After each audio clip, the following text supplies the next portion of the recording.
SY గారు నమస్తే అండి. నిన్న చంద్రబాబు నాయుడు గారు అమరావతి విషయంలో రిలీజ్ చేసిన శ్వేతపత్రాన్ని వైసీపీ నాయకులందరూ కూడా తీవ్రమైన ఆరోపణలు చేస్తూ ఉన్నారు, వ్యతిరేకిస్తూ ఉన్నారు. ఇది శ్వేతపత్రం కాదు పచ్చపత్రం అని చెప్పి మంత్రులందరూ కూడా మాట్లాడుతున్న పరిస్థితి. మాజీ మంత్రులు ఎలా చూస్తారు సార్ అమరావతి కన్వీనర్?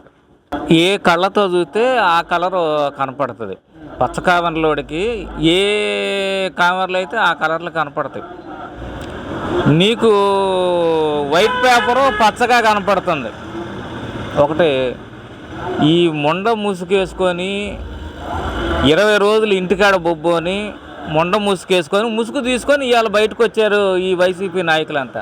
ప్రజలందరూ చెప్పుతో చెంపలు వాయించి ఇంట్లో కూర్చోబెట్టిన సిగ్గు రాలేదు వీళ్ళకి సిగ్గు రాక మళ్ళీ ఏం మొహం పెట్టుకొని మాట్లాడదామని వస్తున్నారు.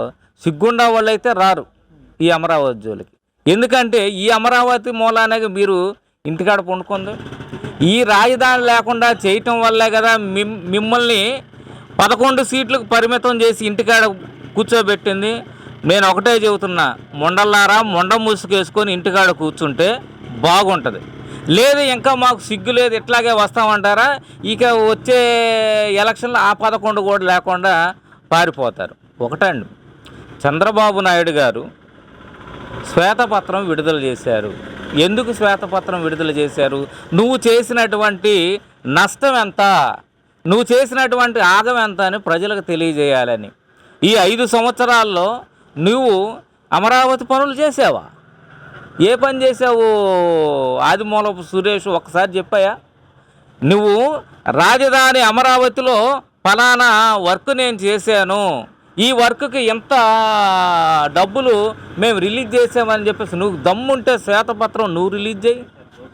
మీ వల్ల కాదు. ఎందుకంటే ఆ పేరుతో మీరు ఎంత నొక్కేశారో జనం అందరికి కూడా తెలుసు. రాజధాని అమరావతిలో 10 రూపాయలు మీరు ఖర్చు పెట్టలేదు, 10 రూపాయలు మీరు ఖర్చు పెట్టలేదు. ఇది వాస్తవం. మరి మేము కూడా రాజధాని కోసం ఖర్చు పెట్టామంటే మీరు సిగ్గు లేదా? మీకు సిగ్గున్న మాటలేనా? ఇంకా సిగ్గు లేకుండా తగదనమ్మా అనుకుంటూ వచ్చి మేము 3 రాజధానులు కట్టుబడి ఉన్నాం, 3 రాజధానులు చేస్తామని. ఇప్పటికే సింగిల్ డిజిట్ 11 సీట్లే వచ్చినాయి. ఇక మీకు 3 రాజధానులు అంటే వచ్చే ఎలక్షన్లో మీకు 3 సీట్లే వస్తాయి. ఇది గుర్తుపెట్టుకోండి. అంటే ముఖ్యంగా రాజధాని అనేది అన్ని వర్గాలు ఉండాలి, అన్ని సామాజిక వర్గాలు ఉన్న ప్లేస్నే రాజధానికి ఎంచుకోవాలి. మేము అందుకనే ఇక్కడ ఇళ్ల స్థలాలు ఇవ్వడానికి కూడా మేము పూనుకున్నాం, అన్ని వర్గాల ప్రజలను ఇక్కడ పెట్టాలనే ఉద్దేశంతో దాన్ని కూడా అడ్డుకున్నారు చంద్రబాబు నాయుడు అని చెప్పేసి కూడా ఆదిమూలపు సురేష్ మాట్లాడుతున్నారు. ఇక్కడ అసలు అన్ని వర్గాలకు సంబంధించిన వ్యక్తులు ఉన్నారా ఏంటి? ఈ వ్యాఖ్యలను ఎలా చూడొచ్చు అంటారు? అంటే అతనికి చదువుకున్నాడు కానీ అవగాహన లేదండి. చదువుకున్నాడు కానీ అవగాహన లేదు.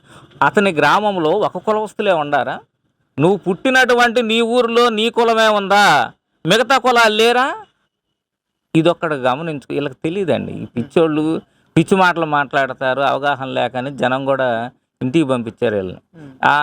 ఇలాంటి లాజిక్ లేని మాటలు నమ్మమాకండి. ఇతగాడు ఏం చెబుతాడండి,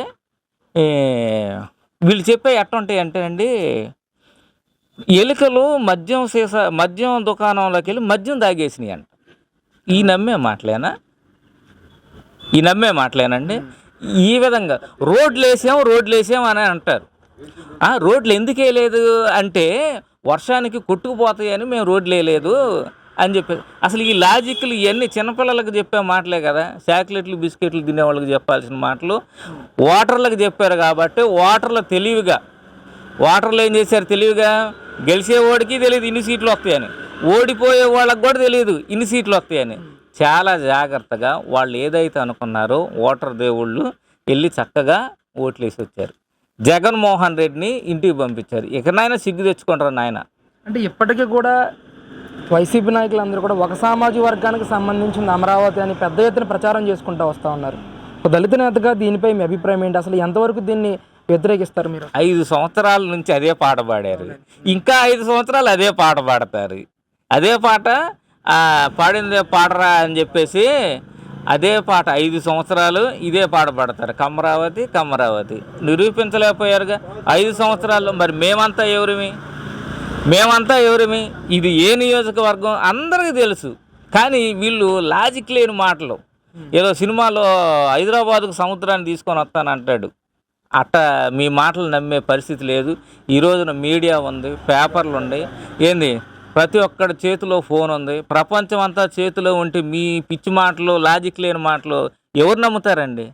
అంటే మేము కూడా పెద్ద ఎత్తున నిర్మాణాలు చేపట్టాం, రోడ్లు వేసాం, కట్టడాలకి మౌలిక సదుపాయాలు కల్పించాం అని చెప్పేసి కూడా మాట్లాడుతున్నారు. అసలు ఎంతవరకు ఇది పూర్తి స్థాయిలో జరిగింది? గత 2019 నుంచి 2024 వరకు వైసీపీ హయాంలో ఎంత మేర ఇక్కడ అభివృద్ధి జరిగిందంటారు? అవును, జరిగిందండి. శిలా ఫలకాలు ఉంటాయి చూసారా, శంకుస్థాపన ఫలకాలు, శంకుస్థాపన నిర్మాణాలు మాత్రం చాలా జరిగినాయండి. దానిలో ఒక్క పని కూడా జరగలేదండి. మచ్చుకు ఈ కరకట్ట వెడల్పు, కృష్ణానది కరకట్ట వెడల్పు చేస్తున్నానని చెప్పేసి ఇంత పెద్ద 15 అడుగుల శిలాఫలకం నిర్మించాడు. అది తప్ప 1 మీటర్ రోడ్డు అని వేసాడా? తీలా. మరి అట్లా ఉంటే జగన్ బాబు ప్రభుత్వంలో కానీ జగన్ బాబు ఎమ్మెల్యేలు చెప్పే మాటలన్నీ కూడా ఈ విధంగా ఉంటాయి. ఈ పని తక్కువ, పబ్లిసిటీ ఎక్కువ. అంటే రాజధానిని అమరావతిగా మేము కొనసాగించాం, ఎప్పటికీ కొనసాగుతూనే ఉంది, కాకపోతే ఇంకొక 2 రాజధానులు మేము తీసుకొచ్చాం అంతే, అమరావతి కూడా ఒక రాజధాని అని చెప్పేసి కూడా మాట్లాడుతున్నారు. అదేనండి, జనం ఈ మాటలు నమ్మలేక నీకు దండం పెట్టింది. ఓరి బాబు, నువ్వు తెచ్చిన ఒక రాజధానికే దండం, ఇంకా 3 రాజధానులు ఎత్తే మేము బతకలేమని చెప్పేసాక జనం ఇంటికి పంపించింది ఆ 11 సీట్లు ఇచ్చి. ఇకనైనా సిగ్గు తెచ్చుకోండి. చదువుకున్న వాళ్ళకి మీరు గేదెలు కాసుకునే వాళ్ళు చదువుకొని శాసనసభకు వెళ్ళినటువంటి మీరు అది సాధ్యం కాని మాటలు మీరు ఏ విధంగా మాట్లాడుతున్నారు? ఇప్పుడు ఒక రాజధానిని నిర్మించాను, ఇంకా 2 రాజధానులు నిర్మిద్దాం. ముందు ఒకటన్నా పూర్తి చేసిన తర్వాత కదా ఇంకా మిగతా దానికి వెళ్ళాల్సింది. అన్నీ వాటేసుకుంటే ఉపయోగం ఏముంది? అందుకోసమే ప్రజలు చంద్రబాబు నాయుడు గారిని నమ్మారండి.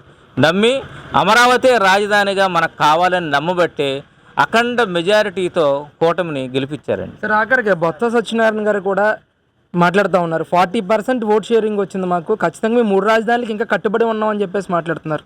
అంటే ఇక బొత్స సత్యనారాయణ గారు అసలు ఆ పార్టీలో ఉంటాడండి? రేపు ఈ పార్టీలో కంటిన్యూగా ఈ 5 సంవత్సరాలు ఉంటాడా? ఉండడు. ఎన్ని పార్టీలు మారొచ్చిన నీ మాటలు కూడా నమ్మేటువంటి ప్రజలు ఉండారంటే అది ప్రజల అమాయకత్వం. మేమైతే రాజధాని అమరావతి దళిత బహుజన జేఏసీగా బొత్స సత్యనారాయణ చేసినటువంటి వ్యాఖ్యలను పరిగణలో కూడా తీసుకోవట్లేదండి. ఎందుకనంటే వీళ్ళు చేసేవాళ్ళు కాదని తెలిసే జనం ఇతల్ని ఇంటికి పంపించారు. పనులు స్టార్ట్ అయ్యాయండి ఈరోజు. రాజధాని అమరావతిలో నారా చంద్రబాబు నాయుడు గారు వచ్చినటువంటి 20 రోజుల్లో అనేక సంక్షేమ కార్యక్రమాలతో పాటు దానిలో భాగంగా రాజధాని అమరావతి కూడా ఆయన పర్యటనకు రావటం జరిగింది. ఆయన రావటంతోనే చంద్రబాబు నాయుడు అనే నేను అని ఇలా చెయ్యి పైకెత్తి ప్రమాణ స్వీకారం చేసిన మరుసటి రోజే రాజధాని అమరావతిలో 100 జేసీబీలు వచ్చి కంచెపెట్లు పీకటం ప్రారంభం చేసినాయండి. ఇంకెంతకన్నా అభివృద్ధి ఏంది? ఆయన ఎప్పుడైతే ప్రమాణ స్వీకారం చేశాడో ఆ రోజు నుండి రాజధాని అమరావతిలో పనులు వేగవంతంగా ప్రారంభమయ్యి మాకందరం కూడా సంతోషంగా ఉన్నామండి.